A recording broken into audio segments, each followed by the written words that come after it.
Hello. Hello. Hello. Hello, my name is Matthew West, and I'm the host of this podcast. It's called the Matthew West Podcast. I really hope you like it. Hello, his name is Matthew West, and he's the host of this podcast. It's called the Matthew West Podcast. He really hopes you like it. I really hope you like it. What's up, everybody? Welcome to another episode of the Matthew West Podcast. I'm your host, Matthew West, and as the theme song says, I really hope you like it. Thank you for joining me. Welcome to the Story House. I am so fired up for today's show. We're going to have some fun. This guy, well, we're going to get into that in a minute, but get ready to have a good time with today's guest. Before we get into the conversation today here at the Story House, I want to make sure that you know about some pretty cool things happening, all right? Did you know the Don't Stop Praying tour? It's getting ready to hit the road, and I'm going to read off some dates because I don't want you to miss them. Now, some of these dates are already sold out, but fear not, because I think there may still be some tickets left in some of these cities. So just to give you an example of where we're heading, Pensacola, Florida, October 30th, Knoxville, Tennessee, because I'm going to go check in on my daughter, November 1st, November 2nd, Myrtle Beach, South Carolina, Clarksburg, West Virginia on the 7th, Bensalem, PA might be sold out, Frederick, Maryland, Anderson, Indiana, Naperville, which is Chicago, Illinois. That's my home city where I grew up. You got to come see me. Gaylord, Michigan, Wisconsin, I think is sold out. Lincoln, Nebraska, Mount Vernon, Illinois, Arkansas, Louisiana, and then we're finishing up in Texas. So the Don't Stop Praying tour tickets are going fast. I hope you guys will come and see me. Go to MatthewWest.com because that's where I am right now, at MatthewWest.com. You can click to get your tickets, get VIP passes to come and hang out with me in person. I hope you'll join me. It's going to be really special. Also, speaking of MatthewWest.com, you click on the shop button, and we've got some awesome Don't Stop Praying merch. We've got these really cool yard signs that people have been putting up all across this great land of ours. Just a great way of spreading hope. Not long ago, I went downtown Nashville and put some Don't Stop Praying yard signs in front of the state capitol and things like that. And I got to tell you, it was a pretty cool experience because even as I was doing it, I was feeling personally challenged to be praying for my city, to do what that song says. A lot of times my prayers stop short at the front door of my house. I'm praying for me and mine, right? But that encouragement that I felt as I was putting these yard signs out in our city, just to be like, Lord, help me to have a burden to see lost people in my city come to know Jesus. So get some yard signs, and maybe that could be a great thing for you and your family to do. Put one, if you own a business or something, put it in your front yard of your house. There's plenty of yard signs promoting plenty of things and campaign slogans this time of year, so be sure to check that out. What else? The brand new album, it's called Don't Stop Praying. 12 songs, and we've announced that it is coming out October 4th, so less than a month away. 10-4 is how you can remember it. 10-4, good buddy. 10-4-24, Don't Stop Praying, 12 songs. If you listen to Apple, you can pre-add it or pre-save it. I don't know what the words are. Just go pre the album and be ready for it, all right? You can also order autographed copies at MatthewWest.com. That's it for the announcements today, I'm pretty sure. Did I miss any, team? Are we good? That's pretty good on the announcements, huh? But the tour, man, come and see me, guys. It's going to be awesome. And on a serious note, before we get into today's conversation, September 11th, I will never forget where I was. It's one of those moments that if you were alive then, 9/11, when that took place, I stop every 9/11 to think about that moment, not to think about me, but just remembering what I witnessed and remembering how our country came together in unity in response to that horrible terrorist attack.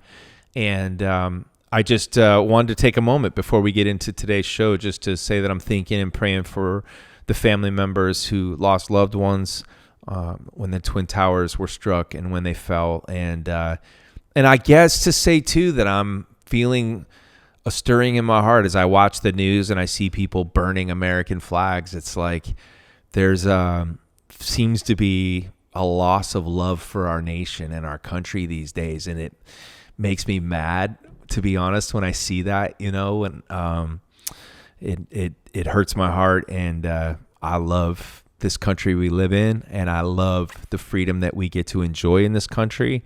And I am so thankful for the men and women who sacrifice so much in our military to protect our freedom. And so I think about the first responders. I watch documentaries every 9/11 just to remind myself again of just the heroism, the people that ran towards the fire to help save people's lives. Just incredible stuff, incredible displays of patriotism and devotion.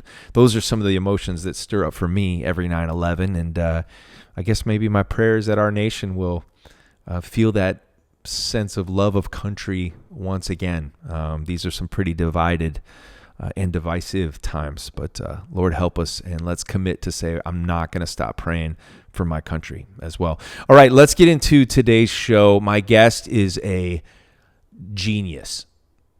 I'm just calling my shot. He's a genius. I have no idea where this conversation's about to go, but I love everything about that. I got to hang out with this guy not long ago. We wrote a song together, a couple songs together for the very first time. I'd always admired him from afar, but to watch him work in person and write some music together was a pretty special thing. Today we're going to be talking about his latest album, Exile. We're also going to be talking about just his creative process, and I think you're going to find it to be pretty fascinating. Let's go to the Story House for the first time ever with Crowder. I'm super pumped to have you on the biggest, most successful podcast in America. Well, that's why I stay tuned all the time. It's where I get all my news. All of my news comes from you. And wow, has it been active lately? There's been too much news to speak of, and that's why it seems like it has stacked up on you. I apologize. We probably shouldn't speak of it either, right? Okay. Unless you want to. I mean, I have nothing to say other than I'm happy. Thank you for accommodating, because we were going to try to do this early on. Yeah. Well, I wanted to do it right when your record came out, Exile. Yeah, because you're professional like this, and I had the record come out, and I like and to the call title track what is co-written by you. Well, but that's irrelevant. The point is, here we're coming in with the record, The Exile, that came out back in May. But I like to think of this as like a secondary promotional push. Well, it's the second wave. This is when things like either catch or they don't. Like either we're doing stuff, or it's we're let's get on to the next one. Well, you're doing stuff. I mean, people seem to be loving it, right? Come on, it's awesome. I love it so much. Since May, wow, what has happened? This has been a lot. Well, since May, you got a message from Gary Busey. Can we talk about that? If for those who don't follow Crowder on Instagram or on social media, you're missing out, because you have one of the best Instagram feeds. It's one of my favorites. Like, it's just always something hilarious. But I noticed a video from the actor Gary Busey talking to you, Crowder. Are you guys really friends, or tell me how this came about? Well, no, we're not good. We're not close, but we did. So there's a number of ways to get to what they call A-list celebrities. He's up there. You know what I mean? He's up there. He's very strange, very unique individual now. Yeah, and so what I was having trouble with were motivational Mondays, and so I just needed like a pick me up, and it turns out there's an app that you can access that has celebrities on it, and you can pay them to say things to you. So I wrote out a script for Gary to read to me, and it worked. Wait, so you paid him to send you that message? Yeah, I paid him to send me that message. What's that? I don't know him What's at that all. website called? That's Cameo. Is it Cameo? It was absolutely Cameo. Yes, Cameo. Wait. So you went on Cameo yourself. You found the actor Gary Busey. You paid him to read to you what you wrote for him to say? That's correct. That's the Everything most. you said is absolutely true. Well, how great could it be to wake up on a Monday that you're feeling unmotivated and have the Gary Busey read to you what would be the most motivating thing to hear? So I'm just gonna play a little bit of this audio into my microphone so the listeners can hear this. Okay. Okay, because it was Call me back. Hey, Crowder, it's Busey. Call me back. Call me back. I know Mondays can be back to the grind and all the Cracker Jacks and the grasshoppers and the Popeye state. Papaya. Listen, fly, man. Fly. Get on an airplane. First class bulkhead. Mondays belong to you. You are I mean, Monday's it's boy. verbatim. Mondays belong to you. You are Monday's boy. That is verbatim. He nailed it, and I appreciate that for him. Like, Crowder, call me back. Like, that's all. Honestly, that's all I wanted to hear from him. That's what I couldn't understand when that first line threw me off. It's like it sounded like you guys have golfed together. That was my point. I wanted everybody to feel that way and feel like, oh, Busey and Crowder, they're tight. And then as he wandered away, and the pupae state, like, then he started talking about butterflies and how they come to life and stuff like that. Okay, so that like, part, you hadn't written that part out. He went off on a tangent. Oh, no. All that was, he read the script as given to him. I could show it in my notes. Yes. And that's what they do. The Cameo deal, you send them the script, Well, and they will read off the script. And I haven't ever had anybody fail me, but can I Flavor Flay did it. wait? You've done this before? Oh, I've done it lots of times. On a Monday, you need a pick-me-up, and who better to give you a pick-me-up? I'd pay $25 for you to say something nice about me, one time. You don't have let me to hear something nice I'll from say, Matthew West. hey, by the end The of this crowd- episode, No. you're going to hear a lot of things. I'm going to say lots of things nice about you to you, and it's going to be Then- totally then- free. Then I'll play this back. That's what I'm saying. I'll play this back all the time and be like, hey, Matthew said this, and I got today. Today's fine. Matthew said it was. So I can be your Monday motivation. Okay, can you tell me? So it's Flavor Flav, Gary Busey, and anybody else you've hired to send you motivational messages? Oh, yeah, there's lots of them. You have to dig deep. Oh, so this is They're all is a thing for you? I've missed this is a whole social media. You've done this before, and I've missed it. It's a deal. It's a deal. Okay. Yeah. They got too expensive. I can't afford it now with the inflation and whatnot. But Yeah. I did it for a while. That's for sure. But then they got really expensive. I can't do it anymore. What's funny to me is that when I think of okay, I need a motivational Monday message, I'm thinking Dr. Phil. No, Yeah, not or Dr. Tim Phil, Tebow. Dr. Drew. Dr. Drew did it. Oh, you had Dr. Drew? Yeah. Now that he actually he had too much to say. I had to edit his because it was like super intuitive. He was knowing me too much. I was like, yeah, we got to cut that out. I'm just thinking of Tim Tebow or Tom Brady, or somebody who's a motivational speaker by trade, but you've kind of chosen a different path, which is cool. Yeah, no, you need what you need. Who's the guy? Tommy Lee. Tommy Lee Jones? Yeah, is he a musician? Well, Tommy Lee Jones is from Men in Black. Yeah, that's not him. Tommy Lee from Motley Crue? Yeah, Motley Crue. I only listen to CCM. I wrote out a deal where I had him read as if we bought the whole Taco Bell menu. He was like, "Hey man, remember when we bought the whole Taco Bell menu together? That was epic." And he was like, "You got this, bro."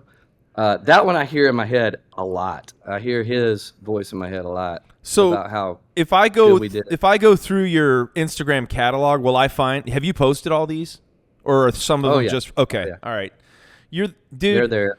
Do you know that the beer commercial? He's the most interesting man in No, I the don't. world. the most interesting man in the world. You know that commercial. Oh yeah. That's probably Bud Light. No, it's not Bud Light. It's I don't often Dos Equis. Go say Keith. My producer just said, but he's like, he's got, he's the most interesting man in the world. His mom has a tattoo that says son. You are that for me. You're the most interesting man in the world. That's what you are.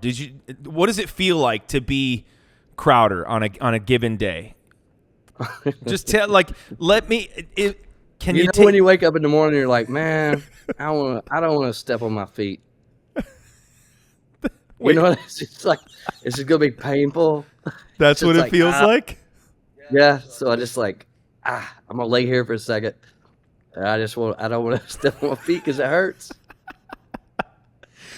Well, and by the way, before we move on from Cameo, you know that Cameo exists, I think, for people to give messages to other people. You might be the only person who's ever done it where it's you sending messages to yourself that you've written for yourself. Well, I can't say that it's never been disappointing. You know what I mean? I've loved every second of it. Oh my gosh, dude. I can't believe it. I'm talking to Crowder from a high school locker room of sorts or conference room as he's getting ready to play a concert. You definitely a locker room. You seem to be on tour quite often, and you don't show any signs of slowing down. Is that the case? I love being out here on the road and being in high school locker rooms everywhere. Now I like it. As you know, there's a rhythm and a pace to what we do, and it's like you're writing, but granted, you're writing all the time. And congratulations on half of the Dove Awards that are coming out. No, I don't know what you're talking about. Yeah, all of you. I got nominated for weird categories, Crowder. It was like, what's the weirdest? What were you it was like Christmas video of the stuff that's like, why is that even a category? That's the so don't congratulate me. I didn't see any of those categories. Yeah, it was like Spanish children's Christmas spoken word album or something Spanish? Un poco, piquito. No, I don't speak Spanish. No, but so you're talking about the rhythm. You're writing, you're recording. You're deflecting. Yeah, no, the rhythm and the writing. There's like a season of stuff. It's like, you're out there singing songs that you have made that people have gotten to attach to. That takes like a bit of time before people understand like what you were up to for a little while, Then there's that season where you're away from everybody and you're focused on what's in your chest and you're trying to make, and you're writing stuff, which is how, we got in a room together and we're writing. And I'm telling you, like, hey, here's what's floating around inside of me. And you're reflecting off of it. And then there's now we're going to make it come to life, the recording process. And then you send it out into the world. And then you go try to sing those songs with everybody that you hope that got connected to it. To me, it's such an interesting pace. Speaking of the papaya. The papaya state? Yep. I don't even know what that means. And the butterfly and the whatnot. Well, I got to tell you and I'm gonna make a bold statement, which I don't think anybody would argue with me, anybody who's ever seen you in concert. But before we talk about the new record, your live show is one of the best live shows that I've seen in not just in Christian music, but in music general. Like, you have a unit, like a team. The way your band approaches your show, it can only come from playing a whole lot of music together. But there's just an incredible live performer. And it's interesting because I feel like in the beginning, like, people thought of Crowder as like, it's like worship leader, almost like more worship leader. And when you think of worship leader, you don't think of like live show necessarily. You think of a church service or more, you know what I mean? Like, it's just two different types. Yeah. But your live show is so incredible from a musical standpoint, but there's always something interesting going on. And then, of course, you're playing massive hits, and I've always been such a fan of the way you approach your live show. Is that with do you approach your live show with tons of rehearsal and prep, or are you guys, because it comes across as super tight, or are you just hopping on stage and winging it? It's super well rehearsed. Sorry. The guy that books all our stuff is right next to me. Man, So you can't tell a lie. My least favorite things in life are tuning guitar strings, changing guitar strings, and sound check. Okay. I wouldn't call anything we do rehearsal. Like, if there is a rehearsal happening, that means we had a long sound check. And if we had a long sound check, that means I'm not there. So it's No. just the 10,000 hours of being on There's stage. people around me. Yeah, I'm like, did you hear the song? Yeah, play it like that. I'll be there to sing along. You know what I mean? It's like, why? What else is there to do? Like, there's no blocking. Like, and then you will walk to here so that the spotlight can hit you.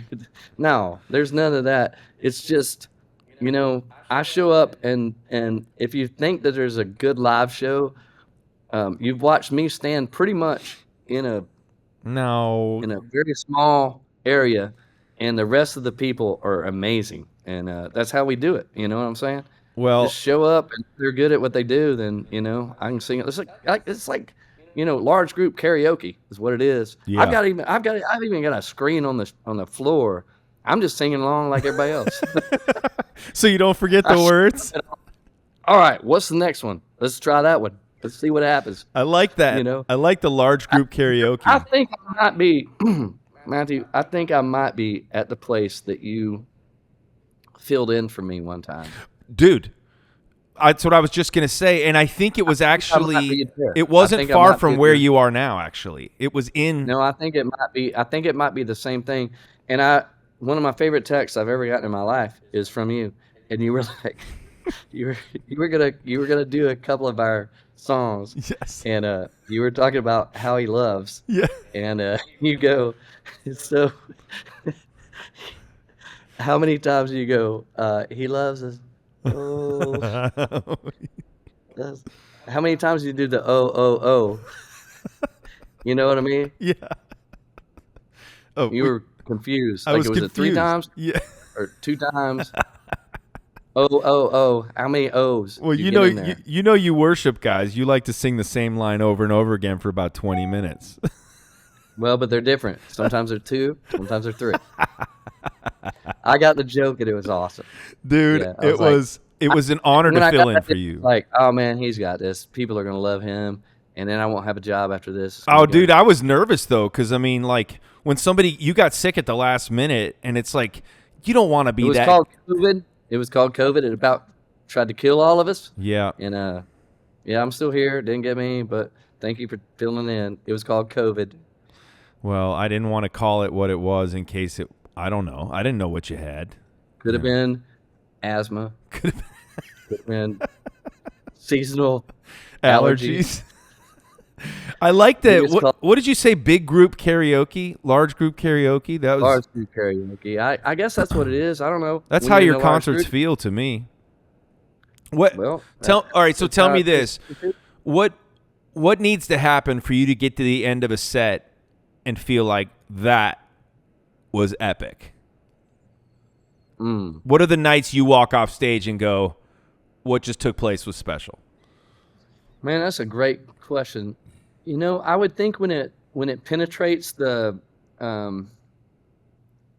roteness, like like when you get up in the morning and you read scripture, you do devotionals, and then there's something that breaks through, and then you're like, that just like, I would think it's when we have the set, we have like what I'm gonna like in my head. I kind of know what I'm gonna do between songs. We even have it on a deal, like, and then Crowder will talk for a little bit of time. Yeah. We don't know what I'm gonna say, but oftentimes it just feels like I know what I'm gonna say.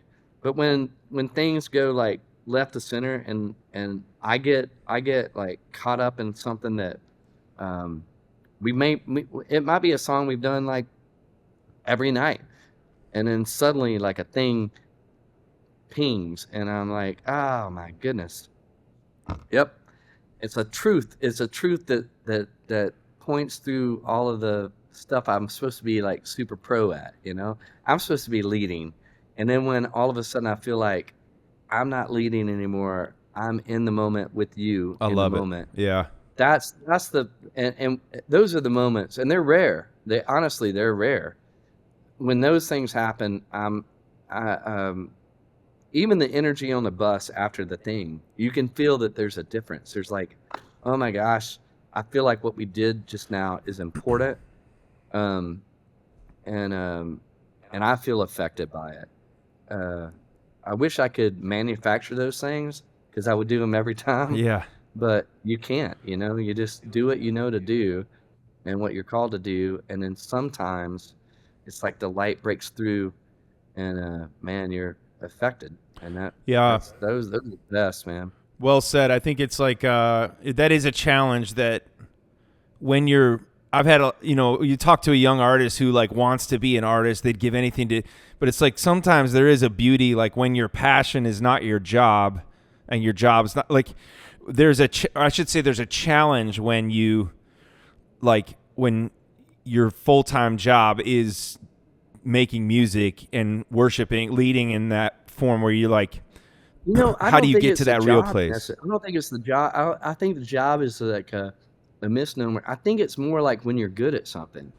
Like when you feel capable of whatever your task is in front of you, Oh, that's and yeah. you just walk in and you do your thing, and then you're like out. It could be anything when you just know what you're doing.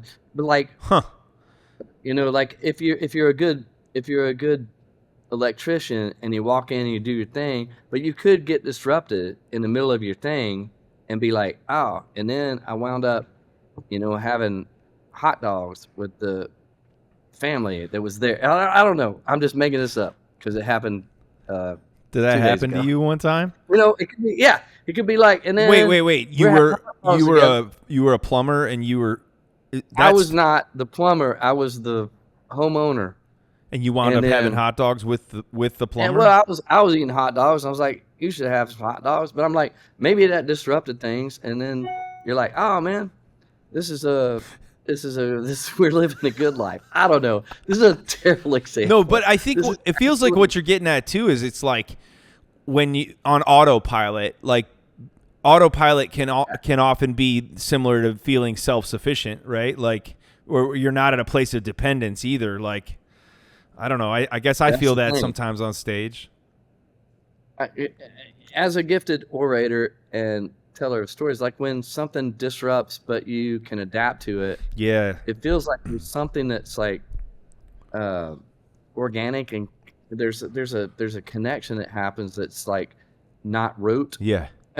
And for some reason I connected to our disciplines of faith is like you can be in scripture every day and it not hit, you know what I mean? It's like it doesn't hit because you're not present, but when something disrupts and you're suddenly present, it's a different thing. And for me that's sort of what happens on the stage at times. Yeah, I think that's a sweet way of saying it. It's like I remember when I was in college, like I went and saw Stephen Curtis, and like he had a sore throat that night, and for some reason I just remember like he told the crowd he had a a throat lozenge, like like a cough drop while he was singing. Yeah. But there was something like I don't know, I found that like so cool.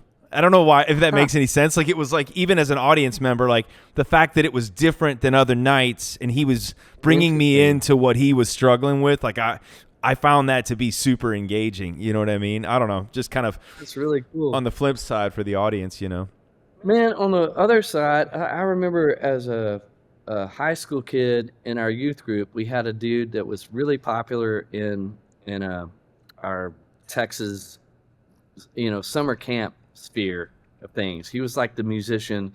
He was like Chris Tomlin before Chris Tomlin was Chris Tomlin. You know what I mean? It's like he was always in the scene, And he came and played at our youth group, and we got to go to Taco Bell with him afterwards. It felt like I was eating with like Brad Pitt or something. Yeah. It was amazing. And so I'm sitting across the deal with him, and he goes, Crowder, my voice was really bad tonight, but never tell them that your voice is bad, because they don't ever know if your voice is bad. So, That's a good lesson.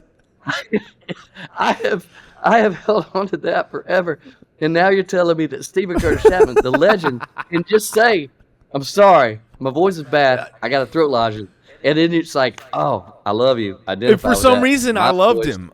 Yeah. Sometimes you have had a throat lozenge. For some reason, I loved him. So was that worship leader that you listened to in high school, was he like what got you excited to do what you're doing now? Or was there like a defining artist connection moment? Is there another artist that you went and saw in concert and you were like, that's what I want to do? Man, everything about that question is difficult to answer. Why? Because one, if that artist is watching now and remembers, Which they are, because this is the most popular podcast in America. So I'm not going to say, no, that was not inspiring. You know what I'm saying? Yeah. I do remember watching Stephen Curtis Chapman at Baylor University at the Farrell Center, and I was sitting next to the guy who wound up teaching me how to play guitar, and he tells me the guy on stage, Stephen Curtis Chapman, just played a flat 7 chord, and then the next day he showed me how to play that in the key of G, and I was like, my goodness, this is the most incredible guitar player I've ever seen in my life. It's Stephen Curtis Chapman. Yeah. And he was an inspiration. Yeah. That's for sure. Yeah. I and learned how to play that flat 7. Did you graduate from Baylor?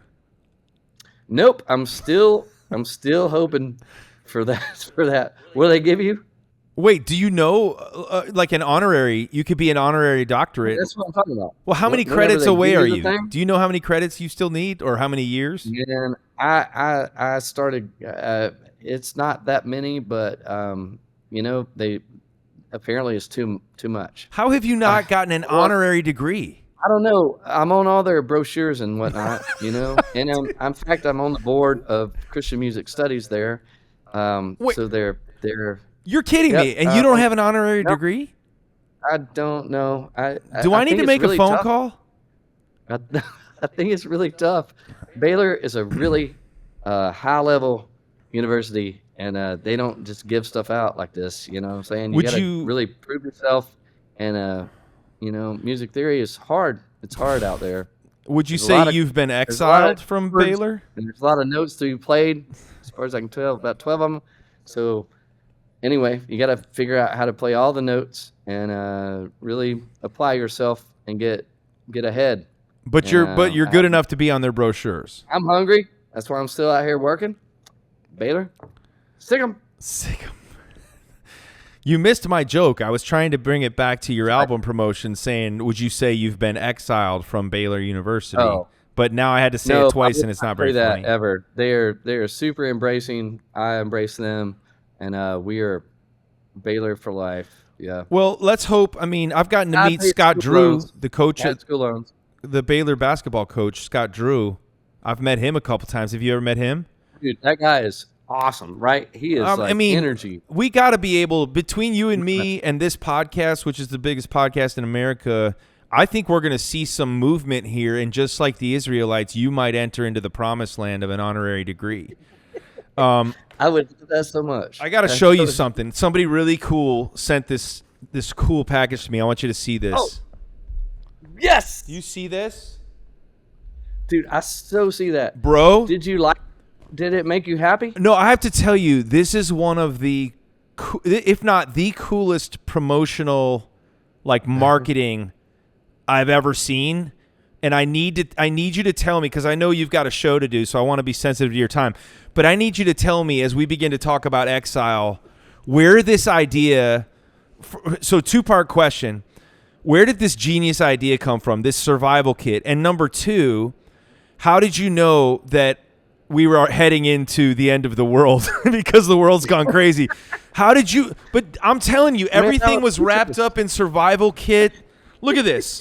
The record's packed. It's like It's like a Y2K kit for your album. Tell me the everything you genesis. It's just everything you need, man. I mean, I don't know about you, but I think first of all of that is so kind, and I appreciate it. I'm telling you, it blew my mind when I opened it. I was like, Crowder, I knew, like, I've always thought, like, this guy's, I think he's too cool for me to be, I don't think I could be friends with him. He's too cool, and I'm not cool enough. Whatever. Then we got to hang out, and I was like, oh, I think we maybe totally just became friends. But then I see this, and I'm like, now I'm not worthy again. This guy's way too cool. So please tell me about this idea. Man, things are going on out there. I don't know if you paid attention. There's stuff going on out there. The understatement of the year, brought to you by Crowder. Things are going on. Going on out there.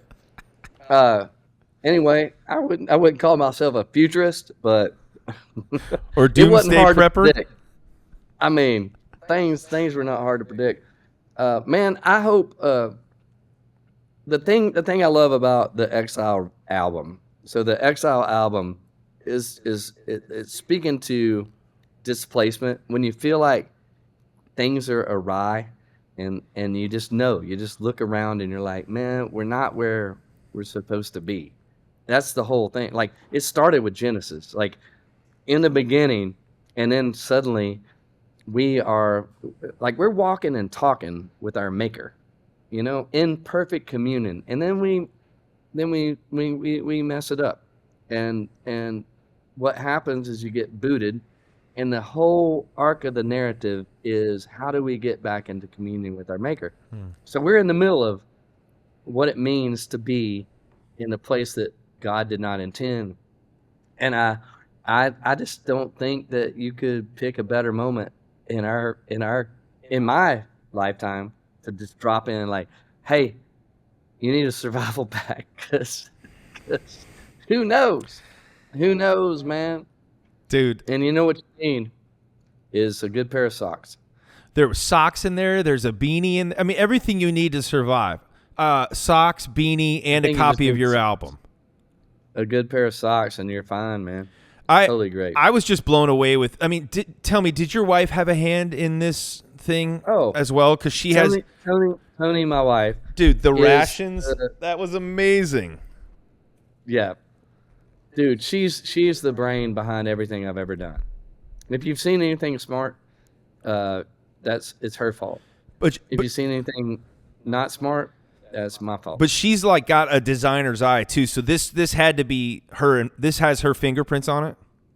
All of it. All of it. Well, please tell her I was absolutely I like blown orange. away. Orange is my favorite color. Well, to me, the intentionality around it, like when I see everything that you do, it does. I know you were joking about the rehearsals and sound checks and stuff like that, but you're sneaky in that. Like, I remember sitting down to write with you, and you started unpacking this concept you were working on, and right away I knew that creatively I was gonna like click with you, because I always think about like the bigger idea. I'm never just interested in writing just 1 3-minute piece of music. There's like I like finding, it's like what I call like an umbrella statement, which I don't know why that makes sense for me, but then everything else kind of falls in under the umbrella. And you started unpack this idea of Exile, and it was just like you already had it planned out. And not only, I feel like you've already had planned out not just Exile, but the next album too. I remember you were talking, it may be too soon to talk about that, but just share with Return. Share with everybody listening to this, like how you approach your creative process in the form of this album Exile, because it wasn't just a song you wanted to write, it was a whole thing you were already working on. Well, as you know, we work in album cycles in the sense that you commit to a thing with a company. I've been partners with Capital CMG for a long time, and they always sign me to 3 record deals, and I figure I should. This is just me. The same way you're like, hey man, I need things. They sign me to 3 record deals. I figure I should know what I'm going to try to do in a 3 record cycle. So this one was Promise, Exile, Return. It's kind of what I had in my head. It's like, I can do that. We did Milk and Honey with the Promise, and it was in the middle of COVID. How easy is it to talk about, man, this isn't where we're meant to be. We're meant to be somewhere else in the middle of COVID. Like, goodness gracious, this has to pass. Please, dear Lord. And so we're talking about promised land. The next thing, though, that happens in the arc of the, Israelite story is they have everything. They've got to promised land. And then what did they do? The same thing that we did in the Genesis Edenic story is we mess it up. And then what happens? You're Babylon, Syria, like you're off to exile and you got to work your way back. But in exile, so given that we feel the discontent and the disassociation almost from like what we know is to be the intentions of God here and now, we know, and you look around, you're like, man, this isn't how it's supposed to be. You just feel that and you know it. Even in that, though, the most beautiful biblical stories come from the middle of exile. Daniel is in the middle of exile, like in the lion's den. God hushes the mouth of lions in the middle of exile. That's like in Babylon, he gets the ear of the king and winds up like, speaking of prayer and contending for prayer, your song, my goodness, he's contending for prayer because he believes that God is interacting with our history, and the efficacy of his interaction can change the course of what we experience in life. That's incredible. That happens in exile, man. So there's so much that happens when we feel dislocated and when we don't feel a sense of home and we feel uncomfortable and we feel like, man, this is not how it's supposed to be. You fight for what's supposed to be. You contend for what's supposed to be. The intentions of God cannot be thwarted. So you're on the side of what is coming, and you can realize right here and now. And so that's what I'm trying to say. That's awesome. In the exile. That's awesome, dude. The return are the songs that we shall sing on the other side. So like the exile it's mostly storytelling, it's mostly like it's not vertical, it's more horizontal. And then the return, which is the next thing coming, is what do we sing my goodness in light of where we experience right now. That's awesome. I mean, that is, and what's awesome is, have you had moments where you've, like, you just laid out like COVID and like even what's happening in our world right now. Have you had moments where you've looked at this and gone, the timing of these ideas and how they line up with what's going on in our nation and in our world? You're like, oh, you see God's hand on that in terms of where these ideas come from for you? Dude, this is hysterical, and you would appreciate it, I think, in the sense of my favorite moments ever doing what I'm doing is when you look back and you're like, I have no idea how that happened. Yeah. Like, I was there, my name's on the thing, but I don't even know. Like, that is something I was just a part of, Like, that for me was in this 3-record arc. I clearly knew what I wanted to do. Like, we're sitting down and I'm talking about exile, like, this is what I'm doing. And then, I kind of like as an aside, and then the return, blah, blah, blah. It took me, I kept doing these writing deals where I would be in another deal and I'm like, man, this song's great, but like, this ain't ever going to get on the record. Like, we wrote 2 songs that day. Yeah. If you remember? Yeah, I do. Yeah. I'm like, this song's never going to get on this thing, but it's great. I go to another one. I'm like, oh, this is perfect for the exile. And then I go to another one and I'm like, this is never going to get on this thing. I love this song though. Huh. It took me so long to figure out, holy cow,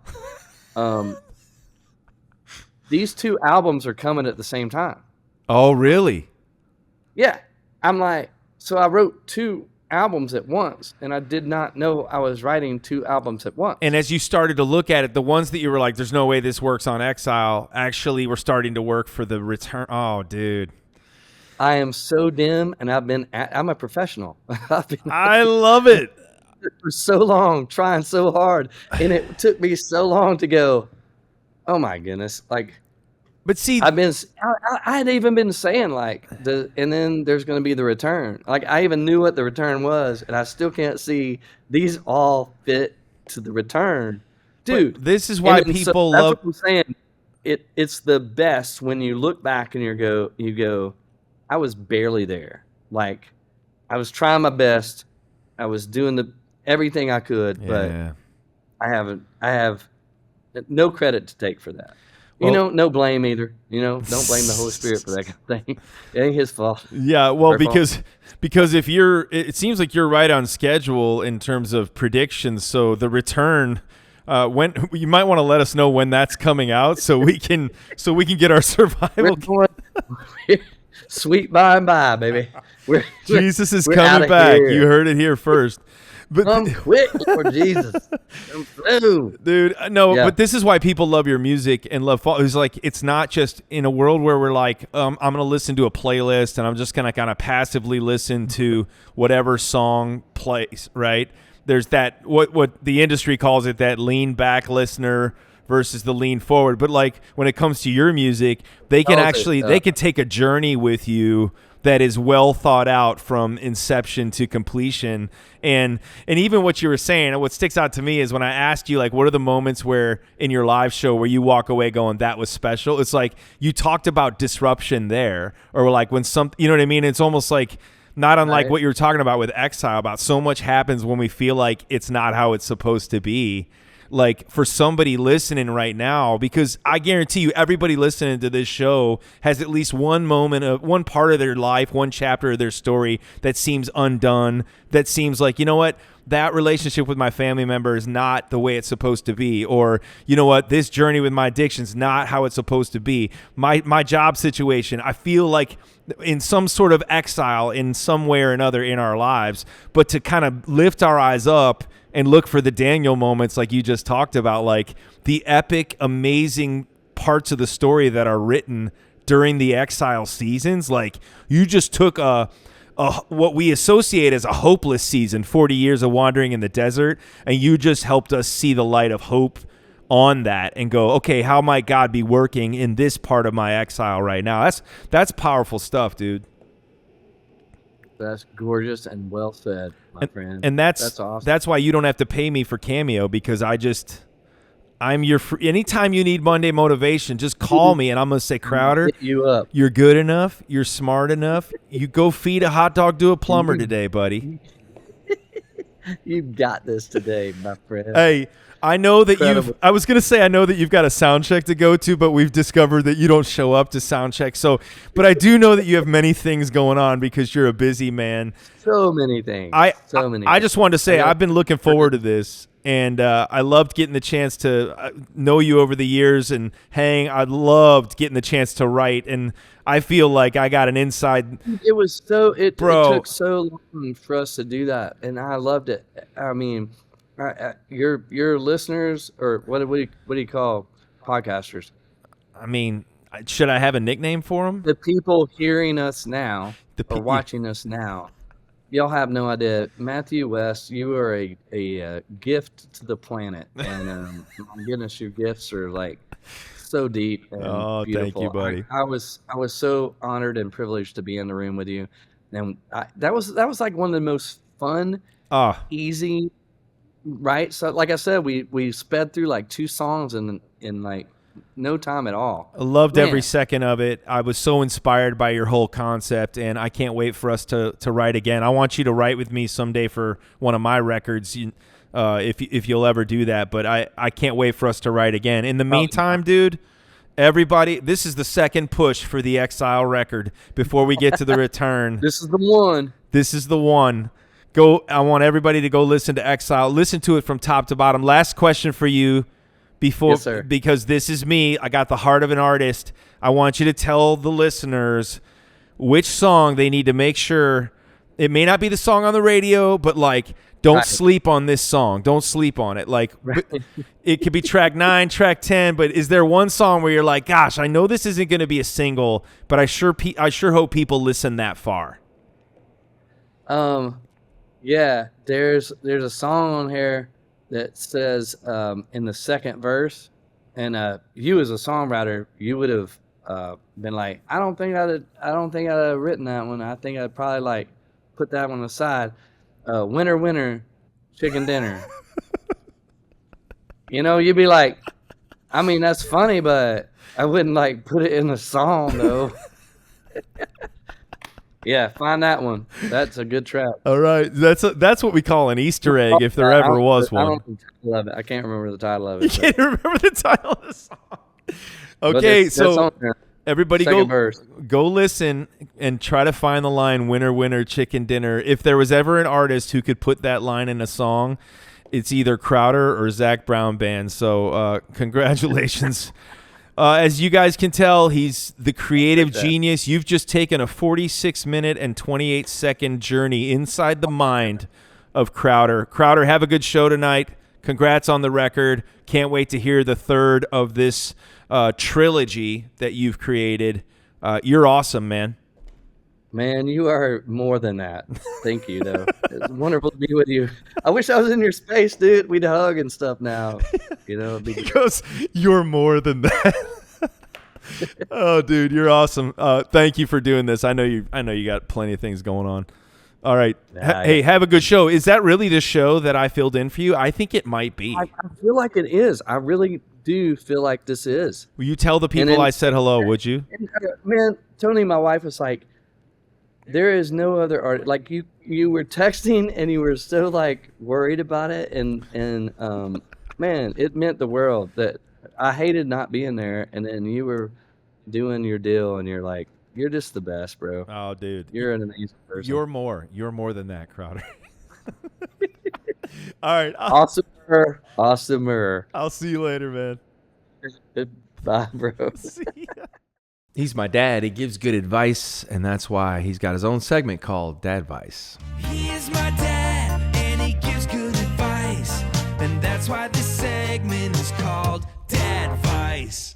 Dad, welcome to the show. Welcome to the Story House. Hey, thank you, Matthew. Always good to be here. We've had a great show so far. Would you send us out with some encouragement today? Yes, I've got great encouragement, but I wanted to share just a little humor real quick, Got it. if that's okay. Oh, of course. Because I was giving up on my dream of having a dad joke ministry. I kind of thought I failed at that. But the other day, your mom was serving me breakfast, and she came with a burnt black piece of toast. And I looked at her and said, I can't eat that. I'm black toast intolerant. Do you think that'll get me back on the road? Wow.